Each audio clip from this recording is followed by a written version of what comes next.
বিশ্বব্যাংকের যে দৃষ্টিভঙ্গি, আমি মনে করি যে বিভাজন বাড়বে এবং মে মাসের মধ্যেই সংস্কার কমিশন, ঐকমত্য কমিশনের যেই পদক্ষেপগুলো, এগুলো নিয়ে আমরা একটা পরিষ্কার চিত্র দেখতে পাবো যে আসলে রাজনৈতিক দলগুলো কে কোন অবস্থানে আছে এবং তারা কে কি চায়।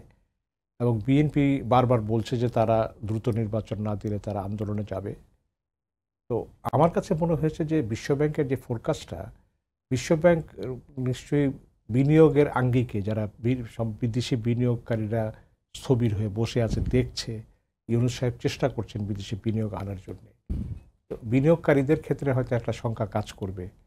আবার ভারত সহ অন্য দেশগুলো চাচ্ছে যে তারা নির্বাচিত সরকারের সঙ্গে তারা দর কষাকষি করতে চায় বা সম্পর্ক বিল্ড আপ করতে চায়। সেই জায়গায় একটা সমস্যা আছে।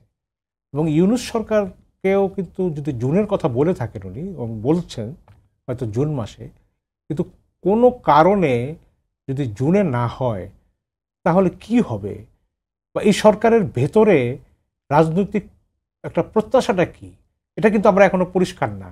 সরকার কি থাকতে চায়, বা এই সরকারের কোনো ব্যক্তি কি আরো দীর্ঘমেয়াদে থাকতে চান, বা তারা সংস্কারের জন্য কতদিন মনে করছেন যে এই তারা এগিয়ে নিতে পারবেন, এবং এই বিষয়গুলোর উপর কিন্তু নির্ভর করে। তো বিশ্বব্যাংকের ফোরকাস্টকে সবসময় ফোরকাস্টের উপর আস্থা রাখাটাও মুশকিল, কারণ অতীতে আমরা দেখেছি এরশাদের আমলে বিশ্বব্যাংকের সার্টিফিকেট এরশাদের ইকোনমির পক্ষে ছিল, কিন্তু পরে দেখা গেল যে এগুলো ভুয়া রিপোর্ট ছিল।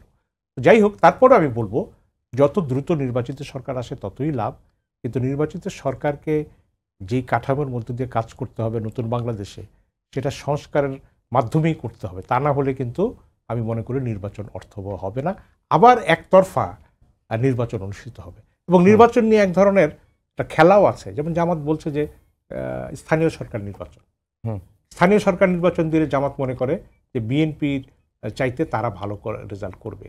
ডাকসু নির্বাচন হলে এনসিপি মনে করে তারা ভালো রেজাল্ট করবে, ছাত্রদল ভালো করতে পারবে না।